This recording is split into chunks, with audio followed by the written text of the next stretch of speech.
మేఘాల్లో సన్నాయి రాగం మోగింది, మేళాలు తాళాలు వినరండి.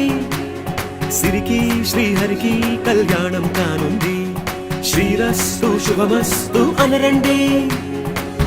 అచ్చతలు గంటో పెళ్లికి అర్థం చెప్పారంటూ, మెచ్చదగు ముచ్చట ఇది అని సాక్ష్యం చెబుతామంటూ, జనులంతా జై కొట్టేలా జరిపిస్తామండి. అందాల కుందనపు బొమ్మవని